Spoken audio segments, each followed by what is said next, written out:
Hey everyone, Friday night down here working on a race car. Got some new rear shocks. I've been running the Santos. It's basically what's always been on the car.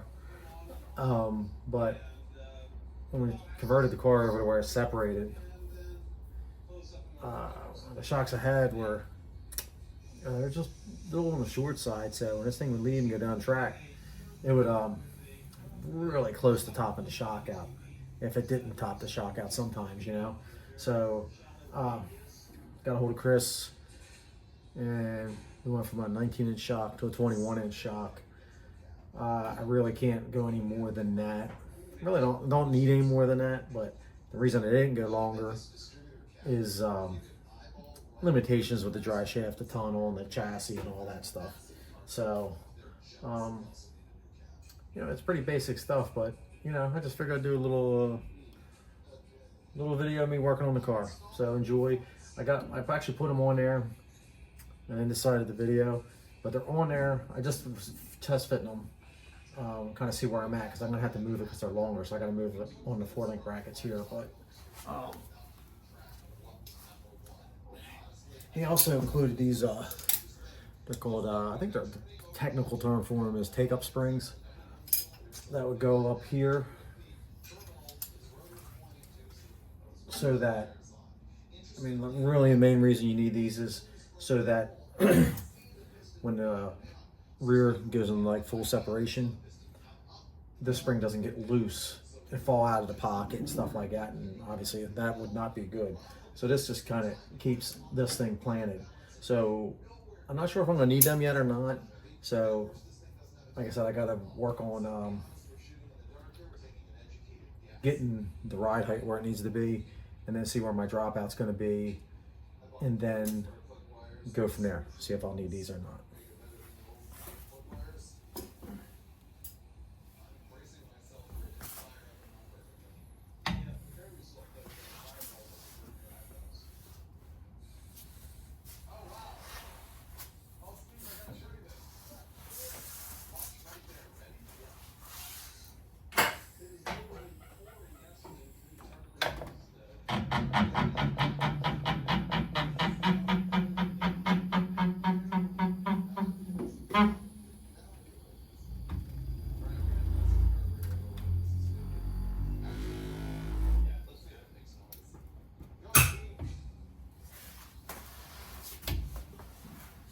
So when you're doing this stuff, you gotta make sure you don't stretch the brake lines out too far. Some suckers will pop right. You get too much load on them, they'll pop.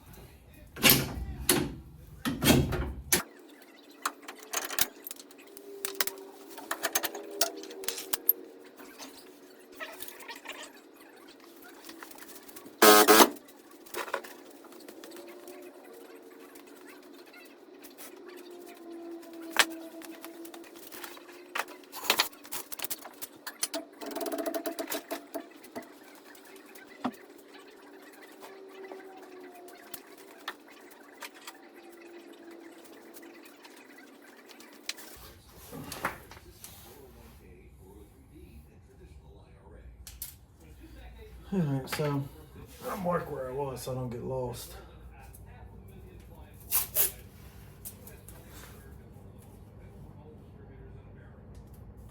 I gotta lower these aluminum billet mounts.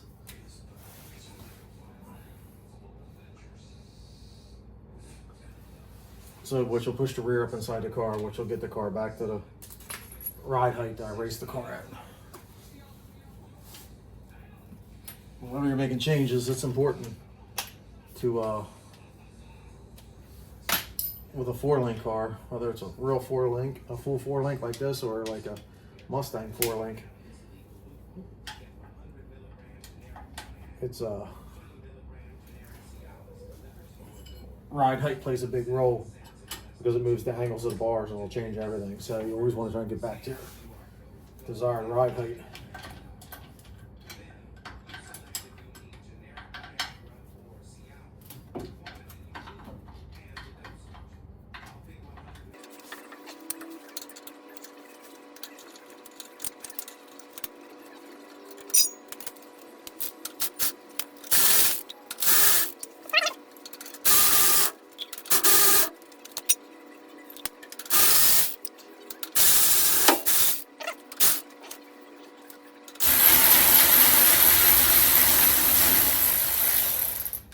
I guess we can leave this weight bar off for y'all bullet since we'll be running LDR.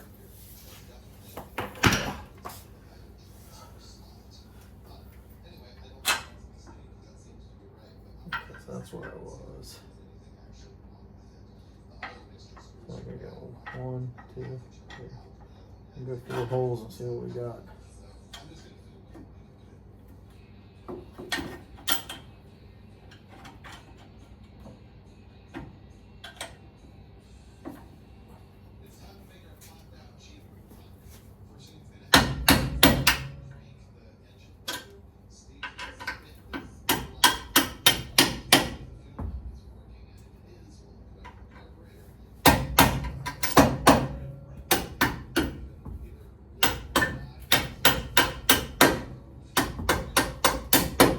For now, I'm not even gonna put the nuts on there because, you know, I'll come back after I get this thing exactly where I want it.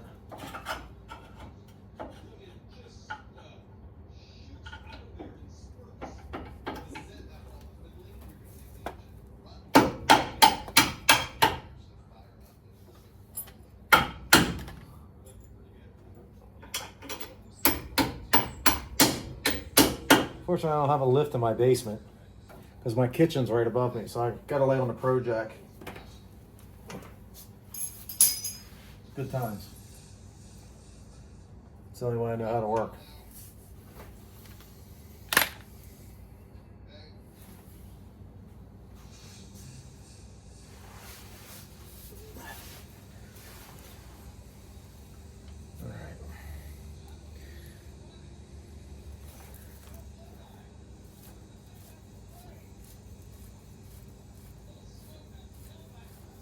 I'm just gonna run this thing up a little bit.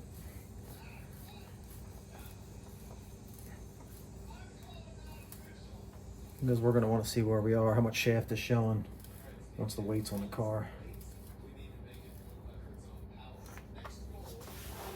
Got a tape measure here somewhere.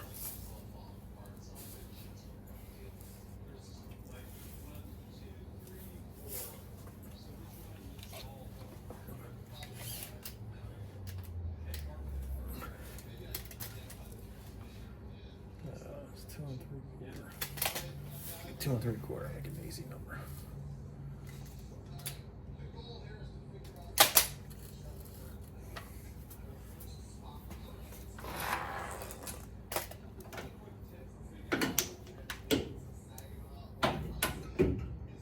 And typically on a sand tough, you want to mount them the other way around instead of upside down. But since we're running a canister, you can run them upside down.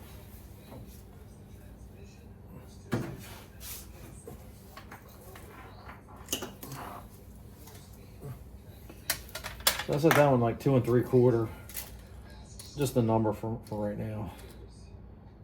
But like this side, because we got a driver in there, I'll put a little bit more spring on this side. For a fat guy driving it.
You see, I got more shaft showing than I'm really shooting for, so maybe I just put a little too much in that spring.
So we're gonna take some spring out of it, so it'll lower the car and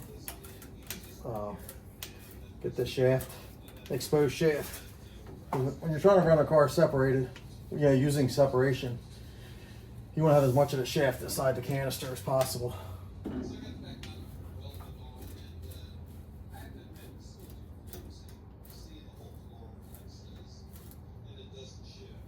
Looks pretty close. I'm gonna set on the ground, take a measurement because I got measurements obviously before I tore it apart. Always take measurements before you take it apart.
Inch of shaft showing. I'd like just a little bit more. Ride height's right on. I mean, that doesn't scare me to run it with a 1 inch shaft showing. But I would like to see a little bit more.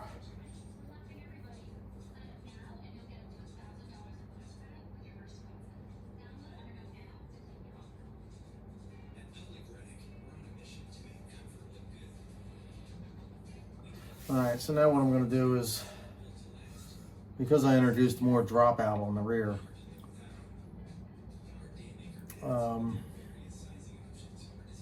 still the top bar is going to determine how much it's going to separate, but still, if I make a bar change, I want to go past that just so I know that we're good.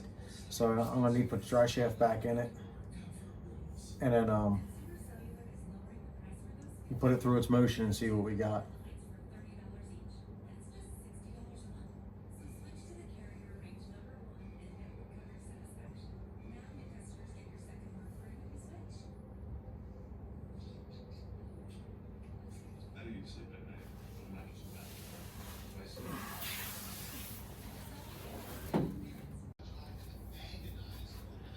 Alright, so we got the thing at ride height, but I just don't like how the spring's loose, even though it's never going to separate that much. But there's always that, what if it does separate that much? And we won't make a bar change at the track, and I don't want to have to worry about it. So we're going to put the take-up spring on there, see what that does. At least this way we'll know. That's the thing, you know, a lot of this stuff you got to do it in the garage and try things out instead of waiting to get to the track. A lot of your racing starts right here in the garage.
Take that off.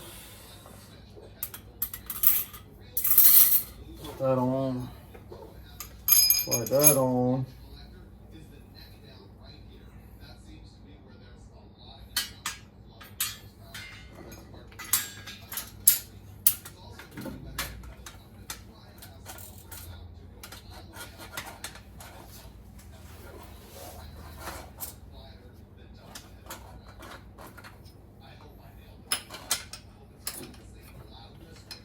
Send the shot across the shop or in my face.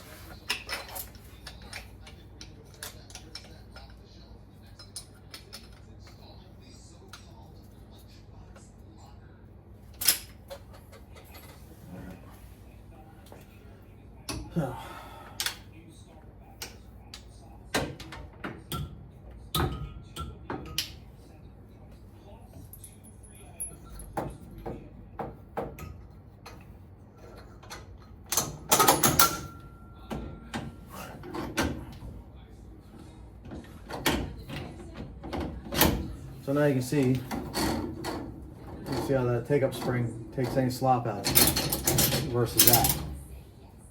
So, but then we gotta do both, then put it back on the ground, see what we got.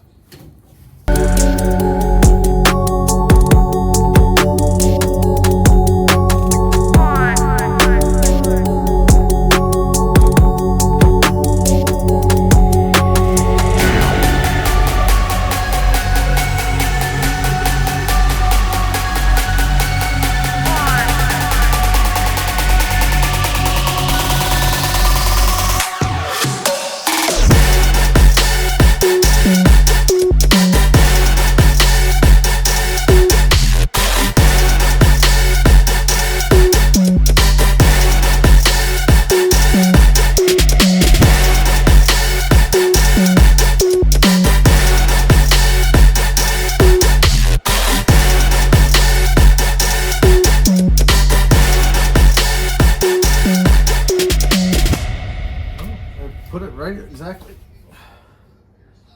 Right exactly.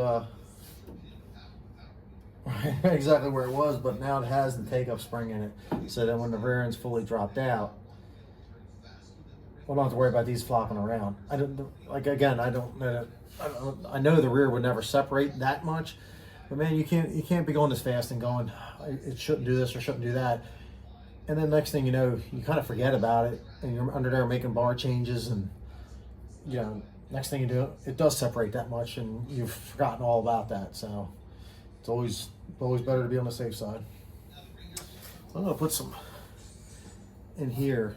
It really should not change it shouldn't change the ride height. You don't want it to change the ride height, but I'm just gonna at least put a little something in there since they're dead.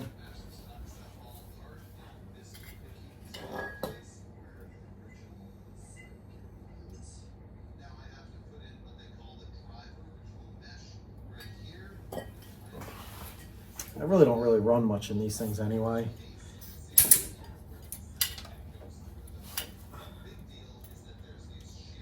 I don't know why I did that. I should have done it through here, through the gauge, because I just jacked them up.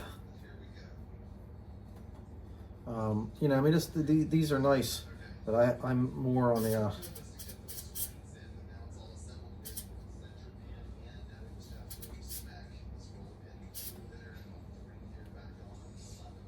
something you really got to play with on your own car and see what it likes, honestly.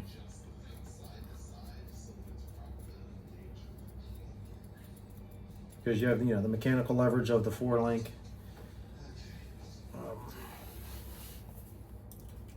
Put the cap back on, because if not, I'll drag the threads across the floor and screw them up.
Now, when you do put new springs on, they will settle. So, I know on the fronts, they can settle like 1/4 inch or so. The back ones, they're so light. I honestly can't remember exactly how much they settle, if they do. But it's one of the things, you said it, you got to come back, especially, after you trailer the car or what have you. Just double check that ride height. Always get a nice measurement from the floor to the 1/4 or something like that. Some place that to measure from.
right, so I got to trim the dry shaft before was real close to the dry shaft enclosure on full separation.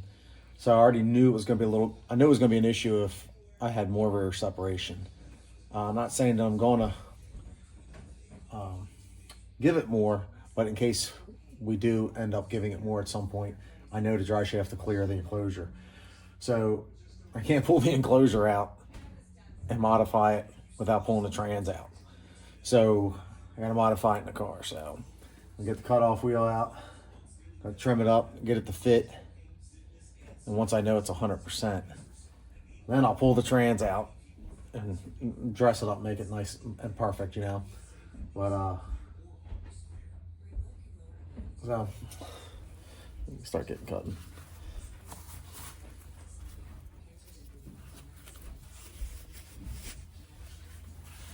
Can't stand metal shakes.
Alright, so I got the dry shaft loop cut. I mean, not the dry shaft enclosure trimmed up. So,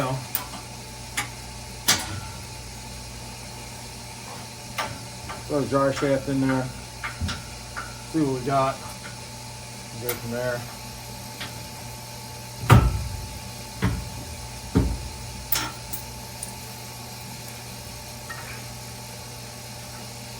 Things always a pain in the ass to put back together.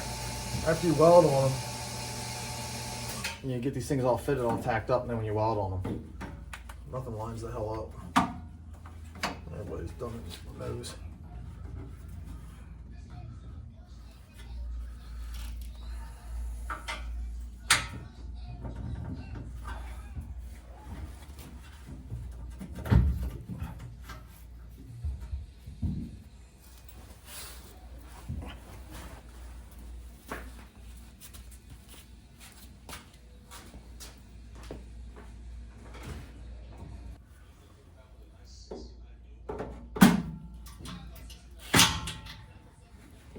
Alright, that's in finally.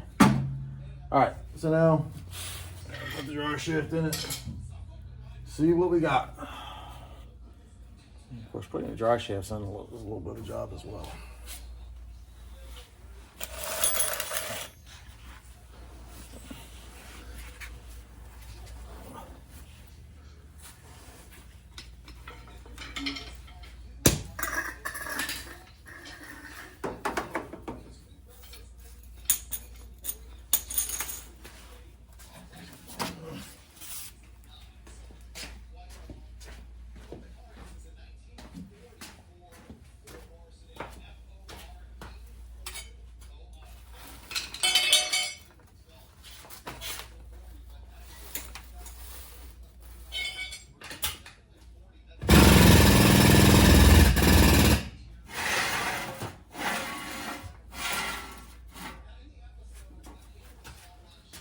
car, I gotta drop the rear all the way down. So I can slide the drive shaft in from behind, up over the rear.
See what we got.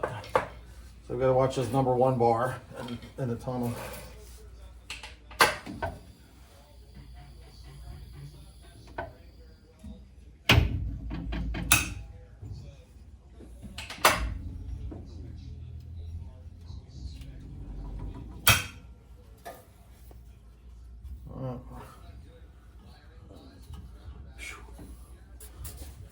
Alright, we're close.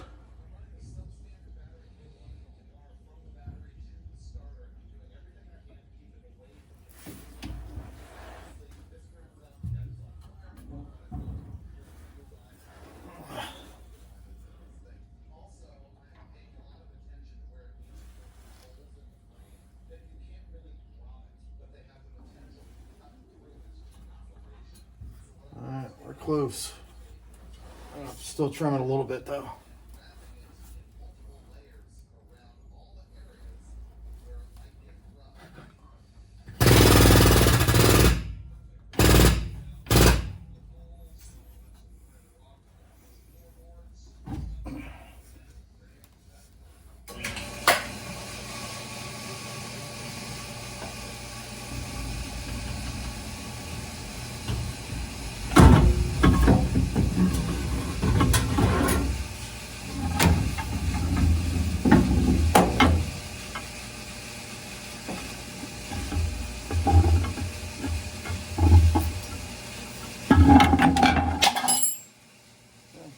Not exactly what I wanted to do.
All right.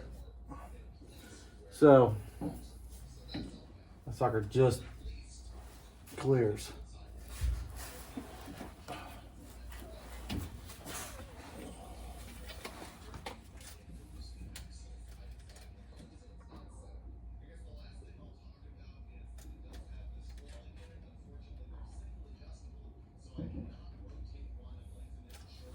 Okay. Now, I'll blow it all apart. Clean everything up. And put it together and go over everything again. Double check, stuff, make sure it's all right.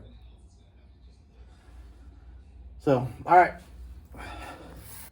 All right, guys, that's a wrap on the rear shocks and the take-up springs. A little info there. Hopefully you guys picked up on some things there. Make sure to hit us up on our store. We got some new merch on there. If there's anything you guys would like to see some clips on, let us know. Drop them in the comments, and we'll see you at the next video.